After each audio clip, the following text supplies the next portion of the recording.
She stood there, heart pounding, as her manager dismissed her ideas with a smirk, shoving her aside for a promotion she'd earned.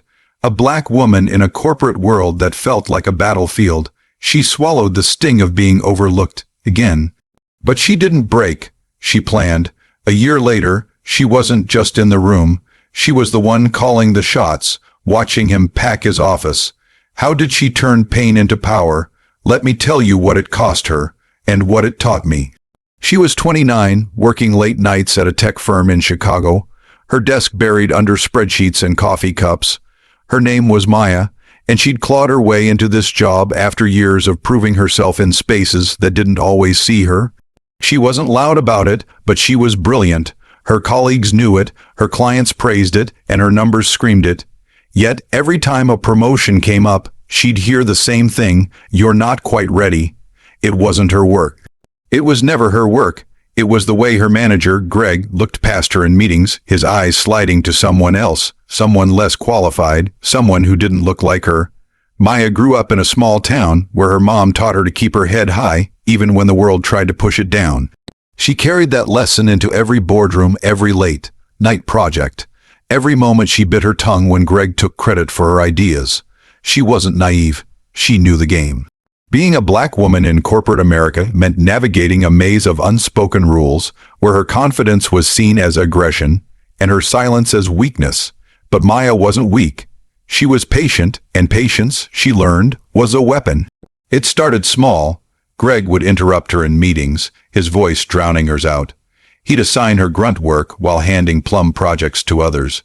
Then came the promotion, a senior analyst role she'd been grooming herself for. She'd led the team's biggest client pitch, landed the deal, and watched the bonuses roll in. Everyone expected her name on the announcement. Instead, Greg gave it to Tom, a guy with half her experience who golfed with him on weekends. "It's about fit," Greg said, not meeting her eyes. Fit. That word cut deeper than any insult. It wasn't about her skills, it was about her. She went home that night and cried, not because she was broken, but because she was angry. She sat on her couch, staring at the city skyline, and made a decision. She wasn't going to quit. Quitting was what they expected. Instead, she'd play their game, but better. She'd build a case so undeniable they couldn't look past her again. She started documenting everything. Every project she led, every client she won, every idea she pitched. She stayed late, not just to work, but to network, to learn the company's politics, to find allies in higher places. She wasn't just surviving anymore, she was strategizing. The real turning point came 6 months later. Maya had been quietly building her reputation, but the wound from that missed promotion still burned. She'd hear whispers in the break room, colleagues who knew she'd been robbed but wouldn't say it out loud. She didn't need their pity, she needed power. Then came the annual strategy meeting, a high-stakes event where the CEO flew in from New York. It was her chance to shine, to show she wasn't just another analyst. She prepared for weeks, crafting a presentation that could shift the company's entire marketing approach. It was bold, dated, driven, and impossible to ignore. The day of the meeting, she wore her best blazer, her hair pulled back, her voice steady. She walked into the boardroom, ready to present, but Greg cut her off. "I'll take this one," he said, grabbing her slides. She froze, her work, her ideas, her hours of preparation. He was stealing it right in front of her. She wanted to scream, to call him out, but the room was full of executives and she knew how it would look. So she sat there, fists clenched under the table, as Greg fumbled through her presentation, mispronouncing terms, missing key points. The CEO raised an eyebrow but said nothing. After the meeting, Greg pulled her aside. "You're a team player, Maya," he said, his smile patronizing.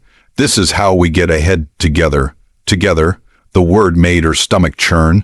She went back to her desk, her face burning, her mind racing. That was the moment she knew playing by their rules wasn't enough. She had to rewrite them. She started small but deliberate. She reached out to the CEO assistant, a woman named Carla, who'd always been kind. Over coffee, Maya shared her ideas, not just about projects, but about the company's culture, its blind spots. Carla listened, nodding, and promised to pass her name along. Maya didn't stop there. She connected with other women in the company, building a quiet network of allies who saw what she saw. She started mentoring junior analysts, earning loyalty from the ground up. And she kept documenting every slight, every stolen idea, every time Greg undermined her. Then came the audit. The company was facing a diversity review, and suddenly, Greg's decisions were under scrutiny. Maya saw her opening. She didn't just submit her work. She submitted a report, detailed and damning, outlining how Greg had systematically sidelined her and other women of color. She didn't accuse. She let the data speak. Numbers don't lie, and hers were airtight. The report landed on the CEO desk, and within weeks, Greg was called into a closed-door meeting. He didn't see it coming. He thought he was untouchable with his golf buddies and corner office, but Maya had been building her case for months, and now the company couldn't ignore her. The CEO started asking questions. Why had Maya been passed over? Why were her ideas credited to someone else? Greg stammered, his excuses falling apart. Maya didn't gloat. She didn't need to. She kept working, kept delivering, kept showing up as the professional they couldn't dismiss. The tension in the office was thick. Greg started avoiding her, his confidence cracking. Colleagues whispered about the audit, about Maya's report. Some admired her, others feared her. She didn't care. She wasn't here to be liked. She was here to be respected. But the weight of it all was heavy. Late nights alone, she'd wonder if it was worth it. The loneliness crept in, the doubt. What if she'd miscalculated? What if they turned on her instead? She'd lie awake, heart racing, replaying every move, every word. But she couldn't stop now. She'd come too far. It wasn't the end. It was the beginning of the real fight. Greg didn't go quietly. He doubled down, spreading rumors that Maya was difficult, too ambitious. He tried to undermine her with passive-aggressive emails, copying higher-ups on petty critiques. But Maya was ready. She'd learned his playbook and stayed one step ahead.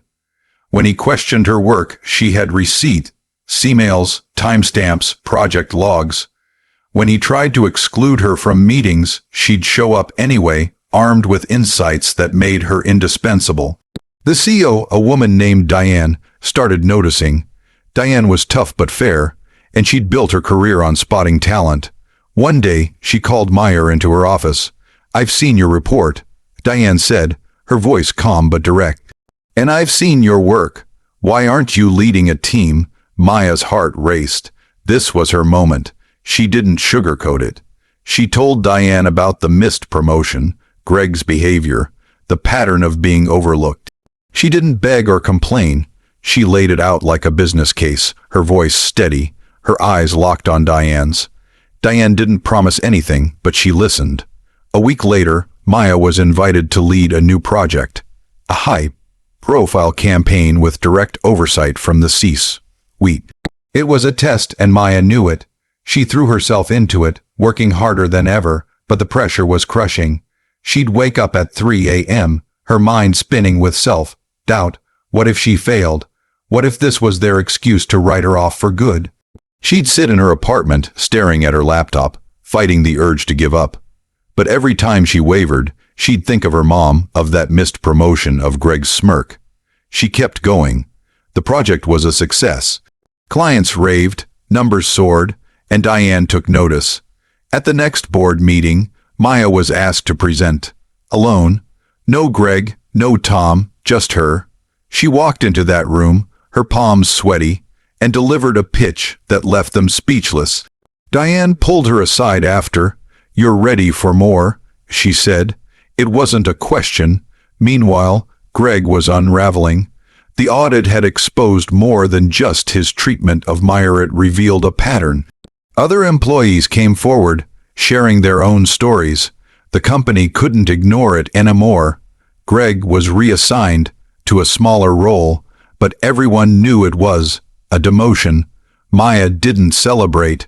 She felt a strange mix of relief and guilt. Had she gone too far? Had she ruined his career? The weight of it pressed on her, but she pushed it down. This wasn't about revenge. It was about justice. Then came the final blow. Diane announced a new leadership role, head of strategy.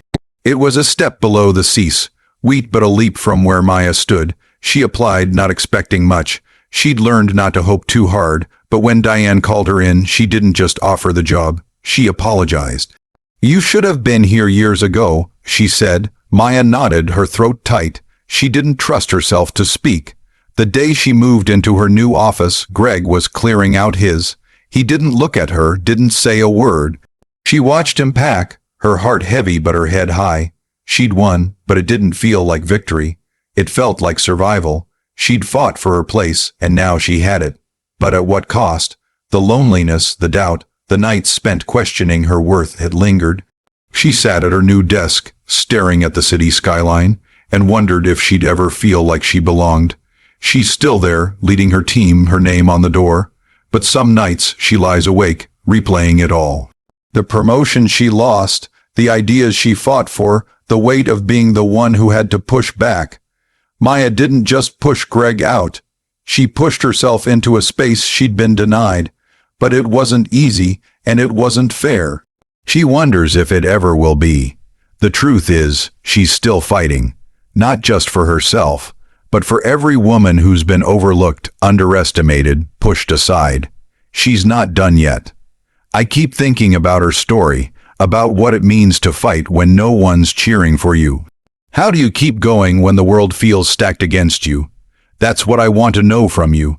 Have you ever had to fight for your place? Drop a comment below, share your story, your struggle, your win. Let's talk about what it really takes to rise. And if this hit you, hit that like button, subscribe, and let's keep this conversation going. Because none of us are alone in this.